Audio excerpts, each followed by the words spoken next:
What is the good value feed, or what is value for money? When it comes to comparing feeds with feeds, you have to compare it on a dry matter of energy. Dry matter, some people do it on a dry matter basis, is fair enough, but on an energy basis. How much energy has every feed got?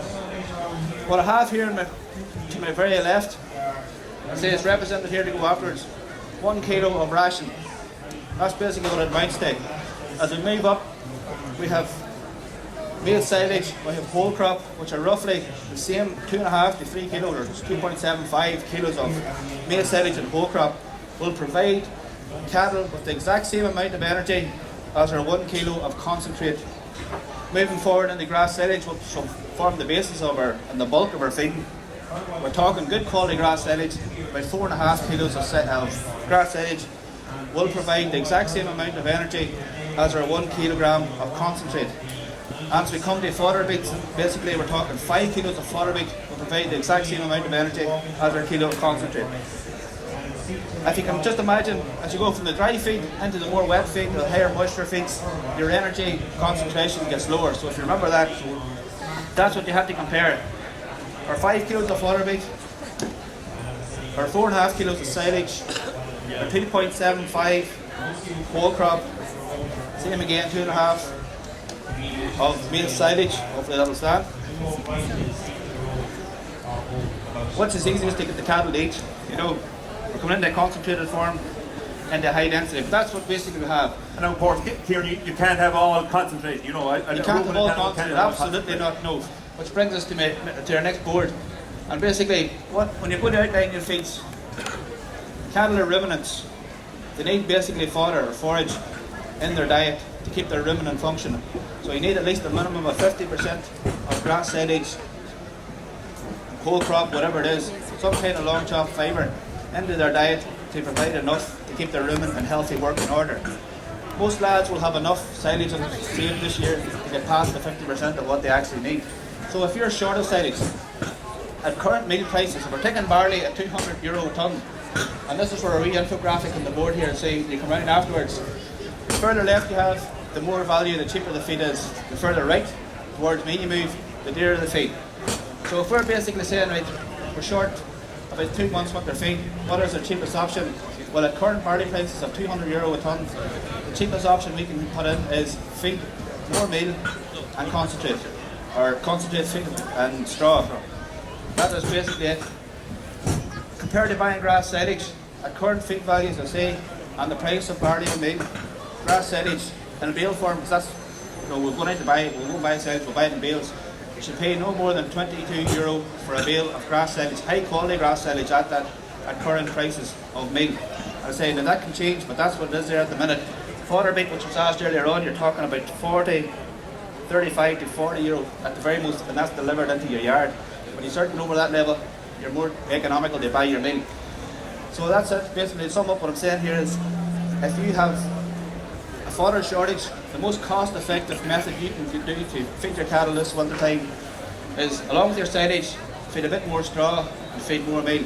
It'll be about 16% cheaper than going and buying grass silage at current meal prices.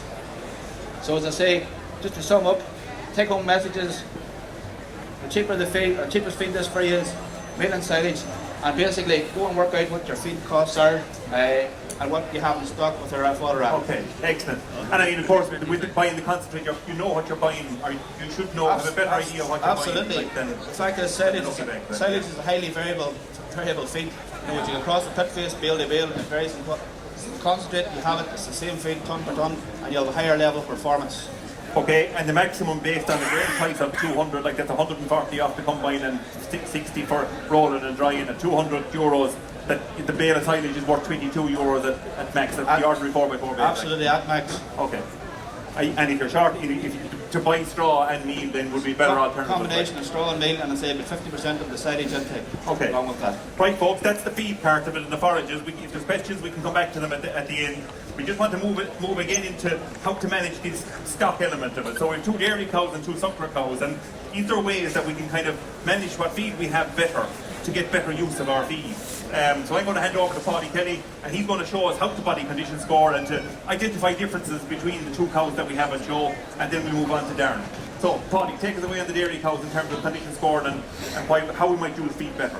Thanks for that, Jack. So look, like Kieran talked through, different options we're gonna feed our stock with over the winter, and no matter what the option is, whether it's grass silage, whole crop, straw and meal, the objective is that we're gonna get our stock into a target body condition score next spring. And when we talk about body condition, we're talking about fat reserves on the animal. Simple as that. The amount of fat she has, which is the amount of energy she has stored in the body. So we measure body condition score on a scale of about 1 to 5, 1 being a very skinny cow, 5 being a very fat cow. And we measure up the scales in units of about a quarter or a half. So she's 3, 3.5, 4 body condition score as she gets fatter.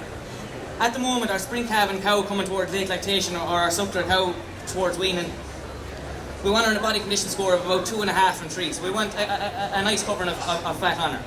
As she moves towards calving, then we want to increase the amount of fat she has, and come to a body condition score of 3 or 3.5 at calving.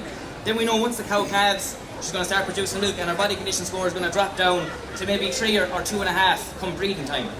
And like we know that the better condition our cows are in come breeding, the better fertility we're going to have.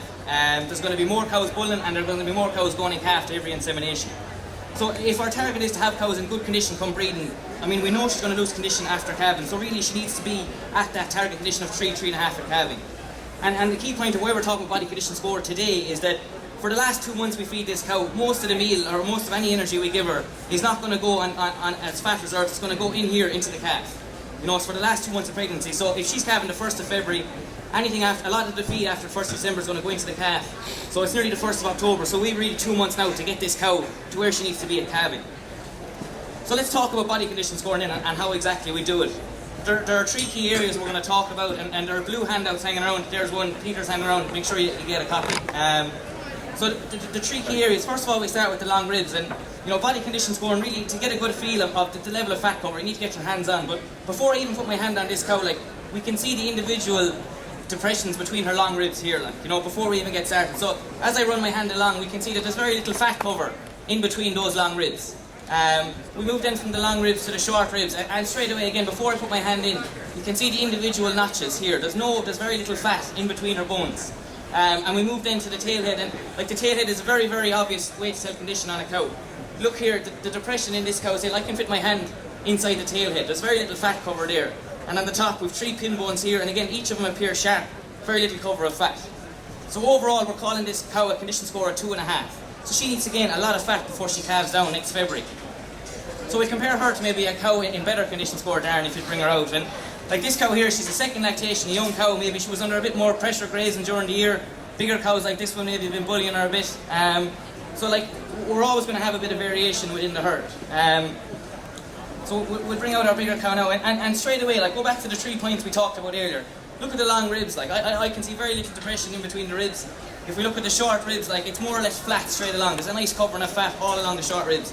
And again, look at the tail, and even the 3 pin bones, there's a nice cover of fat along her. So we're calling her a 3 or a 3.5. So we're talking about winter feed, right? What condition are our cows in, and what are we going to feed them for the winter? And basically these cows present 2 very different opportunities in terms of winter feed. If we go back to our fat cow, like, really the challenge here in terms of body condition is that she's not going to be too fat at calving. A lot of silage quality is going to be excellent this year. Definitely a good idea to get it tested, Jack, so you know exactly what you're dealing with. But I mean, if she's on ad-lib silage, she's a 3, 3.25, 3.5 today. If she's 4 next spring, like, that's a disaster. You're going to have harder calvings, and she's going to eat less after she calves. So I mean, this cow really, as regards winter feed, we want to put her on a maintenance diet. Maybe it's silage and straw, if our silage is high quality, maybe it's straw or meal, but there's a saving to be made there, Jack. Right. And if you were to milk on, she's the kind of cow you'd milk on as well. She's in, exactly. Yeah, she's got plenty of condition to use up there, there's no fear of her. Take this cow, like we said, we really, if she's having the 1st of February, we've 2 months to get her into a similar body condition score that this cow is over here. And if we look, like, at the moment, from a dairy point, like, meal prices coming down, milk prices going up, there's money to be made by milking this cow on. But if I don't get her to that target condition score, am I going to milk her on, and the energy I'll feed her, and the energy's coming out through the milk? Or will I dry her off and get the chance that she'll bulk up? I could milk her on, and then when I dry her off, I could feed her the meal then. And is there much of a saving? Is there money made, Jack? I'm not convinced, like. So for this cow, to dry her off today and give her that chance that all the energy she puts in will start to be accumulated as fat cover around the key areas we talked about. As the strategy we're looking at. Okay, so she's the younger cow in the herd. Everyone has a number of 10 or 20 younger cows, first calvers, we'd say. and they're still growing animals, and hence they're producing milk and growing. So hence, at this time of the year, most of the spring calving cows are, as you say, in a little bit lighter condition. Yeah, definitely. And it goes back, Jack, we're thinking about our next spring. You know, we're thinking about our calving, we're thinking about our breeding, and really we have to do something to manage that today to get that right. Okay. And you talked us about the long ribs and the short ribs and around the tail head. That's the places to identify where the condition is on your cows. Do it now, do it and feed earlier or dry off earlier rather than waiting until Christmas time. That's what you're saying. Yeah, and even to reassess then, you know, make the management decision today, condition score again come Christmas, and make sure you're happy with how she's going, you know, but it's really early intervention is what we need. Okay. Excellent. So that's the dairy side of things in terms of identifying those cows, we'll say, that are a little bit thin. Look, give them a little bit of more of a dry period. And again, you know, most of you have a mix of silage qualities, you know what I mean? So the fat cow inside, like, she won't need the same silage quality. 65 to 68 DMD silage will do her, whereas if you had better quality silage, maybe targeted towards the thin cow. So we move into the suckler cows, and Darren Carty, our beef specialist, is going to talk about 2 suckler cows with 2 calves at foot. And in terms of, you know, what can you do in terms of these suckler cows, in terms of minding what feed you have, or sparing a little bit more feed, we'll say, over the winter period. So Darren, you've 2 suckler cows with calves at foot. Yeah. Take it away from here. 2 suckler cows come out, Jack. Just give them a second here now to come out.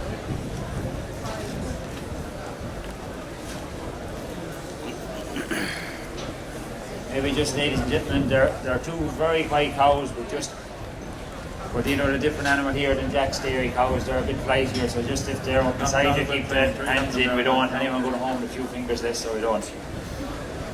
Basically, for the next few minutes, I'm going to run through basically what Paulie was 1 and 2 on the dairy side, but a bit more on, you're talking about a different type of animal here, you're looking at a different type, say, of a beast, a different type of confirmation for body condition score and for assessing fat cover. Anyone want to throw a guess here, that good smitten cow, what weight she is? Surely a few people that fancy their chances. The first fellow is always the best. Anyone here? 720? 750 on the right here, Darren. 750 on the right. Fellow 750 is close enough. And one evening she was 760 kilos. She's weighing well, she's a very deep body cow. And she's that type of, say, easy fleshing cow going back. She's bred from a good maternal bull for milk. This is her calf here. Very, very good Shirley calf, very well bred calf. On Monday evening he was 370 kilos. He's born in February, so you can see she is doing her job in regards to milk. She's probably one of the ideal type cows and what you want from it. She's after producing serious calf, very good quality, and she's after putting fat in her back as well. So she's ticking all the boxes there. As opposed to maybe what condition score she is. Paulie pointed out there, I won't do it as much on the suckler cows, but it's the exact same areas. You want to be looking here at the ribs. As you can see from her, you can't even see any sign of a rib. Paulie talked about the short ribs there. You can't see any of them either.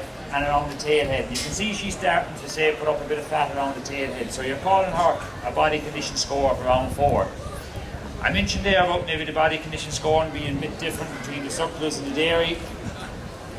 This type of animal is a more dairy type animal. The black limousine now you're Black limousine, we'll talk about her in 1 second. Yeah. As opposed to what would you do with the smitten, or what would you do with her for the next few weeks? You're really in a very privileged position there in this. She's a great calf at foot. She has the condition on her back. You could let her milk on for another 3-4 weeks.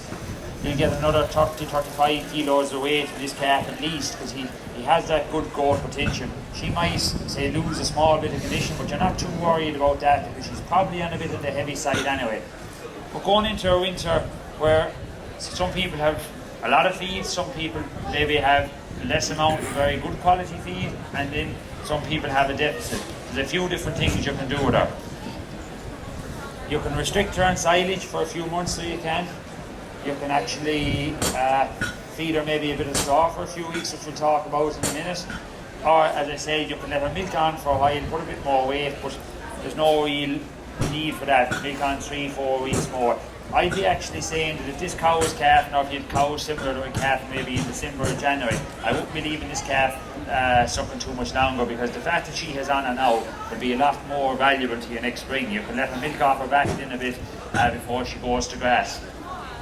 Talking about a lot of sucker farmers, and one of the things I often hear back is about restricting silage. So Jeannie, we're not going to restrict silage, and it is definitely a fact out there, but one tip that you could do is say feed silage for 2 days, feed straw for a day.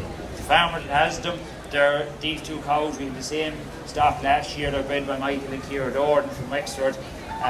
He's heard of similar type cows, and it's a similar sort of system that he'll be running when he weans them off. They'll be on straw for a few days, but that cow, she is probably in a bit higher condition for where you want a calf next spring. But by feeding management, you can look after all of that as well. And you can say feed straw for a few weeks before calving, or feed hay for a few weeks. If you're going down that route, there's just one tip, is to make sure you have plenty of minerals in the diet. Cross over here to this cow for a second. And I suppose the thing is to say that this cow is never going to look like this cow. She'll never, even though she's short of flesh, she hasn't the same frame, she hasn't the same conformation. That cow here, you could show up in the debate, so you could about, you could show up in the debate about a heavy cow or a smaller cow. Obviously, if you're on heavy land, this cow is more suitable. She's the first calf cow. Anyone wants to throw a guess in our weight there? Someone here was good in the 750 kilos the last time. Black limousine. What weight is black limousine, lads? 600 or a lot less. She's 400. 400 to the left. What about front? She's 477 kilos on Monday evening.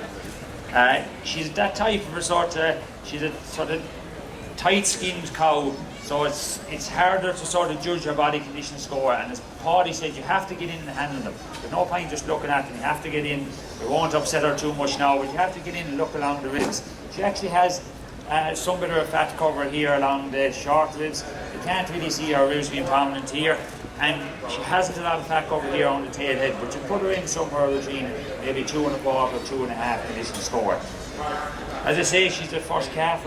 This is our calf here, good limousine calf. She was weighing 300 kilos on Monday evening. If this was my cow, what I'd be doing for her is I'd be weighing her shortly. The calf is eating meals about the last week, 10 days. Feed him meals for a few days longer. Once he's used to it, we can pull him off, he'll be sound, put him onto a nice bit of aftergrass and keep him going. Why I wouldn't leave this calf sucking is that she's just in that borderline position of where you don't want her, and as a calf like that in the first calf cow, in the next few weeks she melts, so she will. That'll be really, it'll be the area where you won't know her. If you put her out for a few weeks and she comes back, she'll have lost a lot of condition, and that's not the place where you want to be. You don't want to be trying to put condition on her by expensive winter feed. So what you want to do is wean her off, put her out to grass. She won't gain a massive amount of condition. There's no point fooling ourselves and saying she's going to come in good fat. But what she will do is she'll come into the shed healthier, she'll come in fitting herself, and she can move on there from then, so she can. Okay. Talking about the two calves, I suppose the last point, Jack, is that how do you house the two animals? If you have cows like this that you have to improve in body condition score, you want to say pin them together. There's no point putting this cow in with this cow, because you'll just end up with one thing. This cow will bully this cow and she'll end up getting fatter. The other thing what you want to do is, if you are restricting cows like this, is you want to have plenty of head space.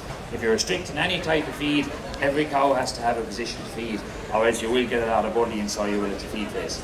Talking about the two calves and what you do with them, as I said, we had the same stock from the same farmer here last year, and we had three, I suppose, identical calves. There were 365 kilos, 370, I think there was one 380, and we threw out the question of will he be able to kill in a 16-month bull beef system. And we had a good debate on it. Some farmers said, oh, did he kill no hassle? Some lads said that he wasn't far enough forward. But the farmer fed on bulls we had here last year, and some of them did kill under the 16-month bull beef system.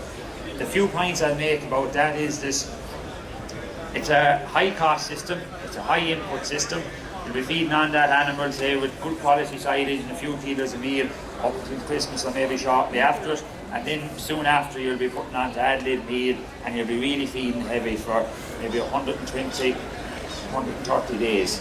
The calves that we had here last year, they benefited from a good beef price. The animals that were killed in May, they came into between, some of them came into 460, the top price came into 480 kilo, Jack, graded U grades.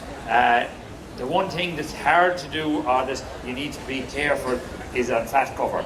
if you are going down a 16-month bull beef system, you need the fat, you need to be feeding early, you need to be feeding a very high energy diet. Your protein, reduce it back as you come near the end and to get the fat cover on. You could also say do the more traditional type bull beef system, hold them over the winter, put them out to grass for 100, 120 days, bring them in, feed them for 100 days and kill them. There is a bit of resistance to that type of system coming. I won't cover it to the bull beef. Mainly, Jack, because of the heavy carcass weight. That's a very well bred calf. As you can see, the cow is very well bred herself. It's a top quality Shirley bull that's put on him with very good figures for production. So he will really thrive. Now the problem with him is you could have carcass weights coming in very heavy if you're into that sort of 18, 20-month bull beef system. What meal would he eat, Darren? If he went on that 16-month bull beef, the Shirley calf, and as you say, silage and 2 kilos a meal, and then on to ad lib meal, what would he eat between now and 16 months? You'll probably average, Jack, over the finishing period about 10 kilos a day. 10 kilos a day. You might round it up a ton and a half. Ton and a half, depending on whether your 100-day finishing period to 150-day finishing period. We did budgets, Alan, I think they were coming in at sort of 1.6, 1.8 ton a meal. That's say for taking a light calf, feeding them right the way through. But if you put them out to grass, you can reduce that down to 1.1, 1.2 ton. Okay. Still a fairly intensive system. So you're going to spend €300 a meal at least per calf, like, at least for that, so yeah. Okay. You're going to spend that. So if they went into the ring today, the Shirley calf went into the ring, how do you make? Shirley calf went into the ring. As you know yourself, lads, I was here and there was lads joking the other day. I said he was 370 kilos, and one fella said I weighed 355, and I said, well, he weighed 370. And he said, well, he's not looking himself since he's 15 kilos lighter. But if he was here Monday evening, if he was weighed, he would look at his best, he's not looking his best there. You're talking, Jack, there's any amount of farmers for that type of calf. Okay. The shippers are involved, you're talking €273 a kilo. 370 kilos, you're looking between 900 and 1,000 euros. If you get 2 farmers interested, you might even push him to more because he does have the feed potential and he suits an awful lot of systems. Okay. So that's what he's worth now. We'll call him €1,000, he's worth 300 kilos a meal, or €300 a meal, that's €1,300 if he goes to the 16-month, and that's just meal cost alone and your calf. Like, yeah, so and you're going to have a little... be getting a lot more than that. Like if you do, yeah. They came in, as you say, his comrades came into €1,800 saying at 16-month bull beef. Like, and a very good beef price. Now some of them went into the back end of the year, still came into good money because the carcass weight benefited them. Yeah. But the point I'd make to Jack is anyone that if you're not doing bull beef, or if you are even any system, sit down and take out a sheet, what's he worth in the ring, what's it going to cost me, what do I need to price to break even. What's the margin? Yeah. We've done some sums on the margin. We've done some sums in the margin, ranging anywhere, depending on how long you get them out to grass, how much meal you eat. You're talking a break even price somewhere from 410 to 430 a kilo. That's only breaking even. That's only breaking even. Now that's pushing them through a system with a high meal input and sort of out say next May, next June. Okay. So that's what you're looking at. But like there's a few things that say if farmer going down a 16-month bull beef system, he needs to have the right animal first, the right genetics. There's no point going down a 16-month bull beef system with an animal that's maybe 300 kilos with a limousine, for example. You have to feed him too much meal. He hasn't as big a frame, and what might actually happen is you'll end up and he'll sort of burn himself out a bit because he'll be feeding too long. Okay. This animal has the frame, has the genetics. You want to have the setup for it, so you do. You want to have a good setup, good way of handling bulls. You want to have the economies of scale. If you can't buy meal from the €350 or no way of storing cheaper meal, or if you're buying them in 25 kilo bags, well then you're into a higher cost system straight away. So you want to have that, and you want to know what you're actually doing. The right animal and a source of cheaper feed. You can't be paying €300 a ton, is what you were saying. If you want to go, well, you can, but you want the margin. But the economics is what you want to do. You want to look at the economics. You want to see what you can afford to pay for. And for a lot of people, sucklers, the weaning system, the most economical thing might be to send them in the ring at the moment. Okay. So are we good? Yeah. If we just talk, just the last point I'll make on, there was a few farmers asked yesterday about. We were talking about castrating this fella, and they said, well, when would I castrate him? Yeah. By law, he has to have, once he goes over 6 months of age, you need a veterinary practitioner, so you do. The other 2 points I would make is that this calf is going to be weaned in the next few weeks. He'll be under a lot of stress from that. If weather turns bad, he might be going into a shed, he might be going onto a diet of silage and hay that he hasn't seen before. He'll be stressed with that. He'll be stressed with different surroundings, mixing animals. If you throw in castration on top of that, you're really putting pressure on them. Okay. It's ideal for an outbreak, pneumonia, IBR, anything like that. So let them settle, get them weaned, get them in. The blueprint for him is get them weaned in the next few weeks, get them settled. If you have grass, get them onto good grass, and then house them. Do what you want in, say, in regards castration, make that decision.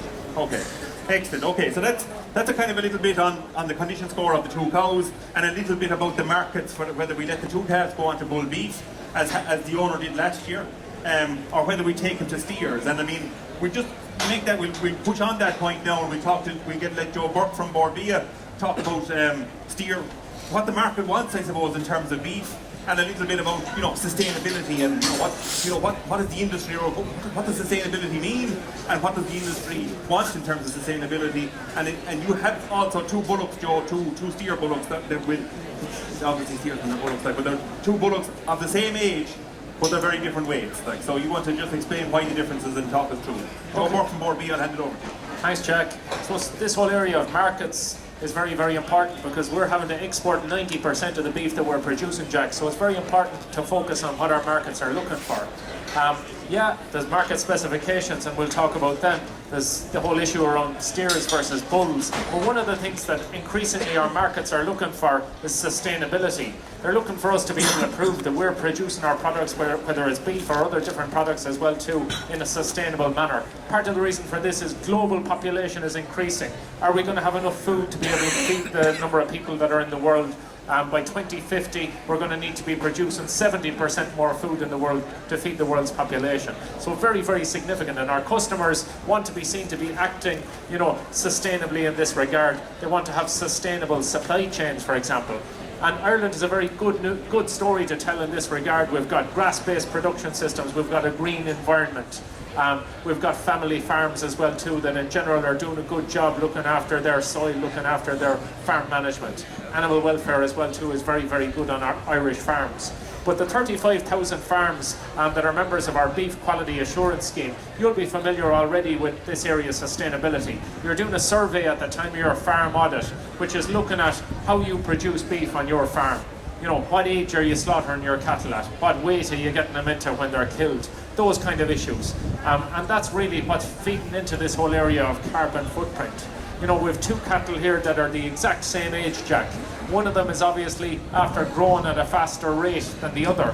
And they've taken more or less the same resources. They're both from suckler cows, so it's taken a year of a suckler cow's life to produce a calf and to produce to bring it to weanland stage. Then, that animal has been brought through to this age, 22 months of age. So more or less the same amount of inputs have gone into these two animals, give or take a small bit. Obviously, management has a good bit of influence as well as genetics, but genetics is crucially important. Look at the two animals. The bigger animal there, lads, you can see there, he's a very forward animal. He's a long ways along to being finished. Personally, I'd consider him to being very close to being finished already here, as he is at 22 months of age. Anyone like to hazard a guess as to what weight that heavier animal is there, that heavy Charolais bullock? And before you guess now, there's a Bord Bia quality assured dinner in this week. So big prize. And lads say there's no such thing as a free dinner, Jack. So what weight is that big bullock there, lads? Come on, turn them around. Yeah, there he is. 720 I have, Joe. I have it here as well, 720. Sure, what we'll do is we'll split the dinner. They can share it, Jack. No, we'll give them one each. 720 kilos is the weight of that bullock there now on Monday evening. So, to reach that weight at 22 months of age, Jack, we worked it out that bullock has put on a kilo of daily live weight gain every day since he was born on average. That bullock there. So super growth rate for a steer animal to reach, 720 kilos at 22 months of age. He's a lovely bullock. Personally, I'd say you could slaughter him already there as he is. He's not over fleshed, but he's a nice little cover of flesh there already. He's probably a 3- in fat cover. You can see it there over his loin and over his hind quarters. He's not an over-shapy bullock, but at the same time, he'd grade an R+ there already as he is. He's a nice round on him and a lovely, well-developed loin as well too. Good shoulders on him, good front quarter on him. part of the reason that I'm telling you that I'd slaughter him at that weight is, at that kind of weight, he'd kill into around 400 kilos dead. He'd be around a 400 kilo carcass. The market increasingly isn't looking for heavy carcasses. These 450 kilo carcasses are kind of a thing of the past, really. Increasingly, our customers are looking on, value, being able to deliver value to their consumers, whether it be on a supermarket shelf or on a restaurant table. The steak cuts, your high value cuts coming from the loin of the animal, your strip loin and your rib. If you go into a heavy carcass, in general, those cuts are going to be very big. They're going to have a big eye muscle. They're going to result in big steaks. Big steaks, because they're heavier, they're going to have to charge more for them. They're going to cost more to the consumer. And that's the reason, really, that more and more you're seeing the factories talking about in-spec cattle. That's not just down to the age, it's not just down to the confirmation or the quality assurance status. They want those cattle ideally in that weight range between 280 and 400 kilos carcass weight. So that's an ideal bullock, and from my perspective, Jack, I'd nearly be thinking about slaughtering him fairly shortly. I wouldn't be keeping him that much further. In practice, though, these two cattle are actually on a feeding trial in Tully in ICBF's performance recording station. They're two cattle by two different sires, and what they want to do, ICBF maybe might touch on this in a minute, but they're looking at the relative performance of stock from some bulls versus the progeny of other bulls and seeing which ones are producing the highest performing cattle. From a sustainability point of view, the fact that that bullock has put on 1 kilo a day makes him a very sustainable animal. Since he was born, from birth to 22 months of age, 1 kilo a day. Exactly. The big bullock, yeah. Exactly. We have a bit of a graph there about his growth rate, but he's on a much higher rate of growth than the smaller animal. You can see there, obviously, big difference between the two animals. This animal here, a lot of lads maybe even might regard him as a store. Some farmers mightn't even necessarily feed him on now and finish him. They might opt maybe just to tip him over, put him out to grass again, and finish him off grass next year. In that instance, though, he's running into probably being finished at up on 30 months of age at slaughter. And again, not only will the farmer miss out on his 12 cents a kilo of an in-spec quality bonus, but also that beef then isn't eligible to be going to our top customers. The vast majority of our customers, they're looking for younger cattle from, beef, at least anyway, from under 30-month cattle, and they probably prefer it as well to even Jack from even younger again. From this sustainability perspective, cattle that grow faster, slaughtered at a younger age, they result in a lower carbon footprint, and that's a good thing for our markets to be able to tell them that it's produced in a sustainable manner. From the farmer's perspective, it's obviously an awful lot more profitable, to produce an animal and slaughter him, at 22 months of age rather than going up to 30 months of age, assuming it's, the same level of inputs. That bullock there, he's 540 kilos today. So on average, he's put on 3/4 of a kilo a day since he was born, in comparison to this heavier bullock that put on 1 kilo a day on average. And the two cattle, they're actually inside this progeny test centre at the moment on a feeding trial. And they're on exactly the same level of concentrates. They're on the same rate of feeding. And maybe a lot of us may be used to the more traditional setup of buying an animal maybe that's stored a bit and buying him in the mart and bringing him home and feeding him. You'd expect maybe that the younger or the lighter bullock that has been maybe not given as good of a due, you might expect that he mightn't perform, or that he'd outperform him, that he then go into a stage of compensatory gain and put on more weight. But actually the better bred bullock, the bullock that's maybe better developed and has put on more weight throughout his lifetime, he's continuing to do up on 1.8 kilos a day of a thrive inside the progeny test station inside Tully. Almost 2 kilos a day. Exactly, the big bullock, he's on 8 kilos of concentrate there just for the duration of the feeding trial. This animal here then, he's also on the exact same rate of feeding, and he's only putting on around 1 kilo a day. So the well-bred bullock, the fact that he was well developed and a good frame on him as well too, going into the feeding trial, he's continuing to do the business and he's continuing to thrive. This animal here, whether he'll pick it up a small bit later on in the trial, it's unlikely. He's Is he a bad animal, Joe, for 22 months relative to what's out there? No, he's not. He's probably average. He's an average reflection maybe of what a lot of guys have. We're never all going to have all bullocks, as good as that. Hopefully most of us will have a few of them within our herds, good animals that are growing fast.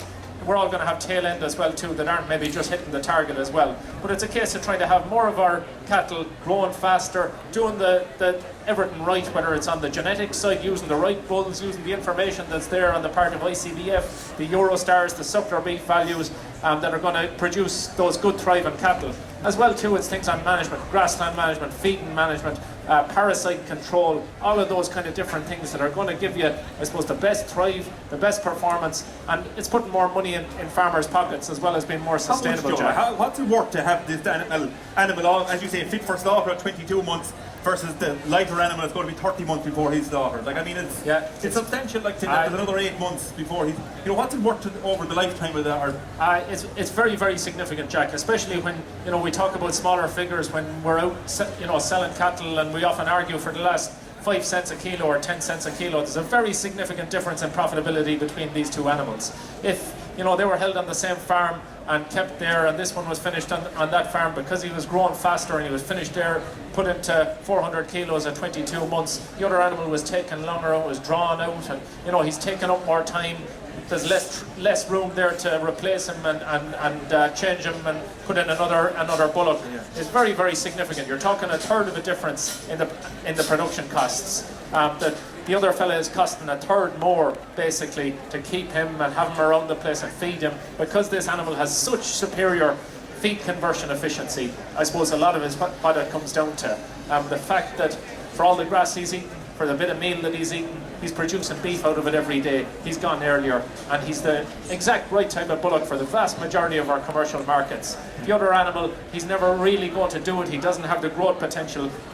You know, when you look at him there, he doesn't have the same frame size. So, he's, you know, to be fair to the bullock, you can't blame him. We had a few farmers earlier on saying, jeez, sure, isn't he going all right for the bullock that he is? But it's a combination of everything. It's the way that he was bred, it's the way that he was managed, it was, you know, parasite control, it was the type of silage maybe that the farmer made and the way that he maintained them over the winter as well too. It's all of those different factors. It's a combination of everything that you're doing on the farm. But that bullock there, far, far more profitable. It could be up on, you know, 80 cents to euro a kilo of a difference in the total production costs to bring him to 400 kilo carcass, as opposed to the other lads more drawn out. It's very big, like, it's very significant. And like, exactly, some farmers... Euro a kilo, we make headlines at 10 and 15 cents. Like, Exactly, some farmers will have a more extensive system and they'll take the decision because they don't want to be turning as many cattle. They'll go for the more extensive system and keep the animal for the longer period. That's fine, you know, there's nobody giving out about that at all. For other farmers who are trying to push the level of intensity, maybe more will even go for a young bull system, and that's fine as well too. But for the vast majority of our commercial markets, and in order to be able to reduce our carbon footprint, do it more profitably, do it more sustainably, it's that young animal that's, I suppose, having a good growth rate throughout its life. We have a bit of information there about it on the handout as well too, just comparing the growth rates of the two animals. But for the vast majority of our markets, it's steer beef that they're looking for, and if we can do it in that manner, to be able to slaughter a young animal at a good weight, you know, it'll tick all the boxes for all the customers. Okay, so some very clear messages. I mean, this animal, he's live weight wise and carcass, you know, it's 720 kilos now. He kill out a 400 kilo carcass. That's as big as you're saying the market is requiring. Right? It is. No bigger than that, because some people would take it in for feeding for another 2 or 3 months. You were saying no, slaughter him now rather than take him any further. Ideally, that's what the markets are telling us, Jack. There's a limited market for those heavy cuts. You're taking a price reduction if you're going into, for example, a 9 kilo strip line from a heavier animal than that, as opposed to killing that animal, a lovely little strip line around 7.5, 8 kilos. You get the top price available for that. Going into the heavier ones, you're downgrading it, you're not able to get the same price for it. Okay. Right, ladies and gentlemen, we take questions and comments now. If you have any questions or comments for any of the specialists, whether it's the feed, the dairy condition scoring, or the Darren with the sucklers, we take questions and answers. But I might just go to Chris Daly from ICBF is with us, and we might.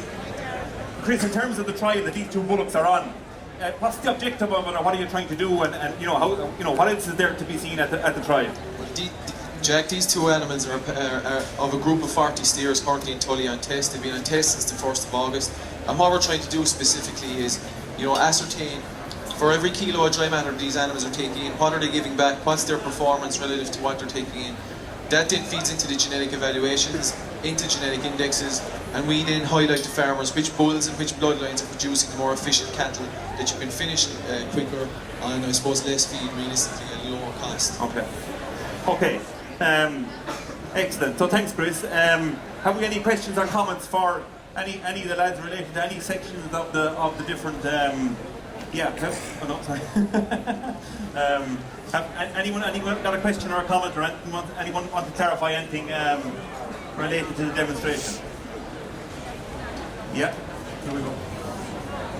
Just want to know what's the difference in the two mothers of the two animals? Yeah. Okay. So the dams and the two animals. Have we any information on the two of them? I don't actually know offhand what the two dams are, but most likely limousine crosses. I know that the bigger animal is off the Cyrus CF85 Charlet. I'm not sure what the smaller animal is.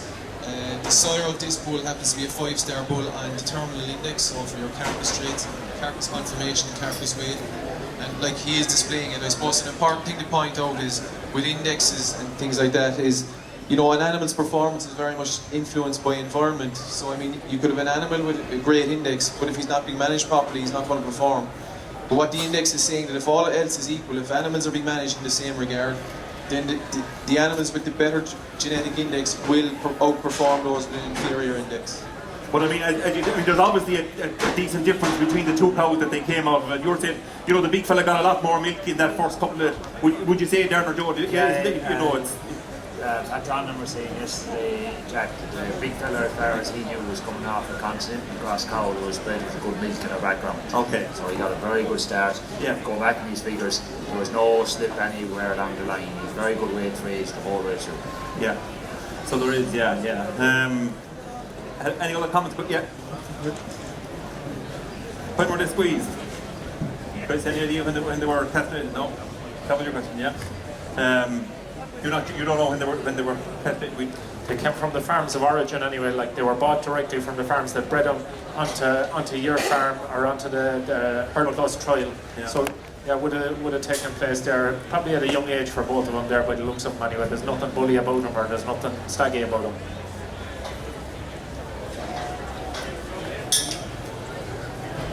If they had been left bulls, we would have been finished from. I suppose on the farm, actually the owner of these bulls is actually with us here, Michael Doran. So he actually has in the last couple of years increasingly gone towards the under 16-month bull production system, and the main reason behind that would have been when I suppose the advantage would have been given to farmers to finish under 16-month bulls and to price them on the QPS, on the quality-based payment system. And the advantage that gave for those good conformation young bulls was you got the steer base price on the week.